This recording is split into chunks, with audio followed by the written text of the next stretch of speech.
देखिए, आज क्वाड के बारे में बताते हैं। मोदी जी अभी विल्मिंगटन गए थे ना, अमेरिका। वहां पे क्वाड की छठी समिट हो रही थी, उसमें पार्टिसिपेट करने। क्वाड देखिए है क्या। क्वाड ये इंडिया है, ठीक है। इधर पे है जापान, ठीक। ये इंडिया है और ये है चाइना, ठीक है। चाइना को गोल कर रहे हैं। ये है ऑस्ट्रेलिया और ये है यूएस। तो ये देखिए, ये चार देशों का ग्रुप है। ये क्वाड्रिलेटरल बन रहा है, इसीलिए इसको चार बोल रहे हैं। क्यों? क्योंकि ये है पूरा इंडो पैसिफिक रीजन। ये जो पूरा है, ये पूरा इंडो पैसिफिक रीजन है।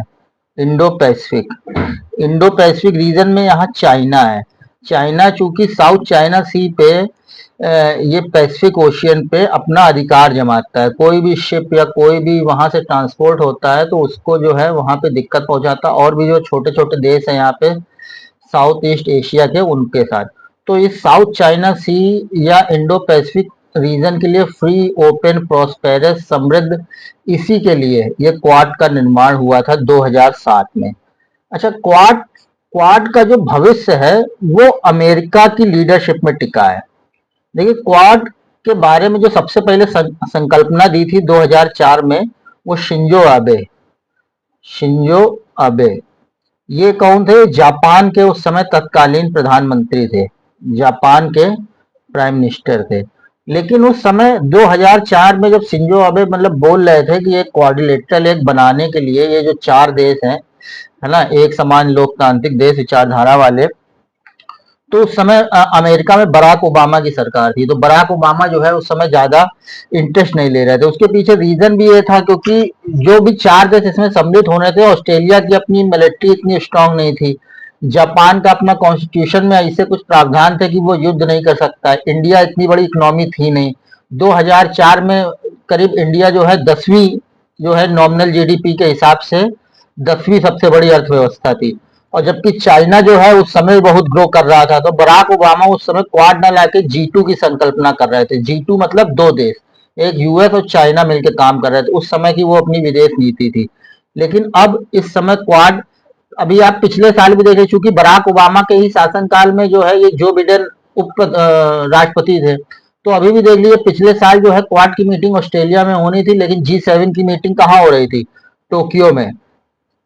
तो यूएस प्रेसिडेंट जो बिडेन ने जो है रिक्वेस्ट करके क्वाड की मीटिंग टोक्यो में ही करा ली, जबकि ऑस्ट्रेलिया में होनी थी। और इस बार भी क्वाड की 2024 में मीटिंग जो है इंडिया में होनी थी, फिर जो है यूएस प्रेसिडेंट ने रिक्वेस्ट करके अमेरिका में करा ली। इसका मतलब वो क्वाड को अभी जो है, क्योंकि ये बराक ओबामा के टाइम में थे ना, बराक ओबामा ने क्वाड को सीरियस नहीं लिया था। तो इस समय मतलब इतना सीरियस नहीं लिया जा रहा है, लेकिन हाँ, अब सीरियस इसको लिया जा रहा है क्वाड। अब अभी जो मोदी जी गए थे वहां पे क्या बात हुई थी? क्वाड में जो मुख्य बिंदु थे, क्वाड के मुख्य बिंदु, जो अभी छठवीं क्वाड मीटिंग हुई थी, उसके मुख्य बिंदु थे कि हम जो है किसी के विरुद्ध नहीं है। क्वाड के जो देश हैं वो किसी के अगेंस्ट नहीं है, किसी के अगेंस्ट। अब ये यहाँ पे किसी के अगेंस्ट अगर बोला जा रहा है, तो यहाँ पे किसी का मतलब बाय डिफॉल्ट चाइना है ना। क्योंकि ये चाइना ही से तो बचाने के लिए क्वाड का, इंडो पैसिफिक रीजन को फ्री ओपन रखने के लिए क्वाड का निर्माण हुआ है। और दूसरा इन्होंने बोला है, मतलब ये इंडो पैसिफिक रीजन का जो इस्तेमाल करा जाए, वो जो नियमित नियमित जो अंतरराष्ट्रीय अंतरराष्ट्रीय जो यूएन के रूल्स हैं, अंतरराष्ट्रीय यूएन के रूल्स है, उसके अनुसार जो है, ये क्वाड की मीटिंग में बोला गया। मोदी जी ने बोला है कि ये किसी के अगेंस्ट नहीं है क्वाड, और नियमित अंतरराष्ट्रीय जो यूएन रूल है उसके हिसाब से इंडो पैसिफिक रूल है। और सभी देशों की इस एरिया में क्षेत्रीय अखंडता और संप्रभुता संप्रभुता का सम्मान किया जाए।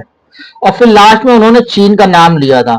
और जो है क्वाड में जो है एक दो तीन इनिशिएटिव पास हुए हैं। एक हुआ है मैत्री। मैत्री मैत्री इसकी स्थापना 2022 में ही हो गई थी।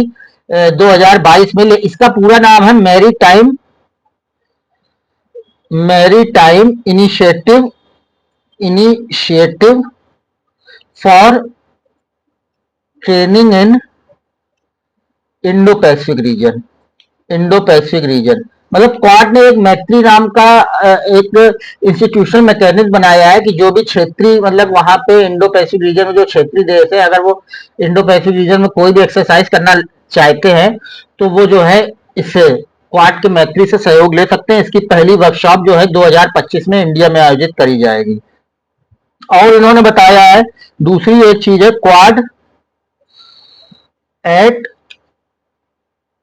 सी ऑब्जर्वर मिशन 2025। मतलब जो है अब ये कोस्ट गार्ड जो है इंडियन मतलब ये चारों देश जो है समुद्री सीमा बनाते हैं ना, तो इनकी कोस्ट गार्ड जो है कोस्ट गार्ड फोर्स जो है वो एक्सरसाइज करेगी साल में एक बार। इसका मतलब ये है। और तीसरा जो है इन्होंने ऑपरेशन कैंसर ये चार देश मिलकर लॉन्च करें, क्योंकि इन चारों देशों में कैंसर, सर्वाइकल कैंसर जो गर्भाशय का कैंसर होता है जिसका कारण होता है ह्यूमन पेपिलोमा वायरस, उसको उन्मूलन करने के लिए ये लोग काम करेंगे। चौथा जो है क्वाड में लॉजिस्टिक नेटवर्क को अच्छा करेंगे व्यापार करने के लिए, है ना, तो लॉजिस्टिक नेटवर्क को अच्छा करेंगे, यही क्वाड है मेन। और इसकी स्थापना 2007 में हुई थी। ये मतलब ये कोई फॉर्मल ग्रुप तो है लेकिन ये बहुत ही सॉफ्ट ग्रुप है, इसमें कोई भी देश कभी भी शामिल हो सकता है। और तीसरी बात यह है कि क्वाड जो है कहीं भी कोई नियम नहीं थोपता है। क्वाड जो है जिस तरीके से नाटो या यूएन नियम बनाते हैं वैसा क्वाड कोई नियम नहीं बनाता है। ये मतलब क्षेत्रीय अखंडता या आपस में क्षेत्रीय सहयोग के लिए और इंडो पैसिफिक रीजन में मेन चाइना को काउंटर के लिए बना है। Thank you.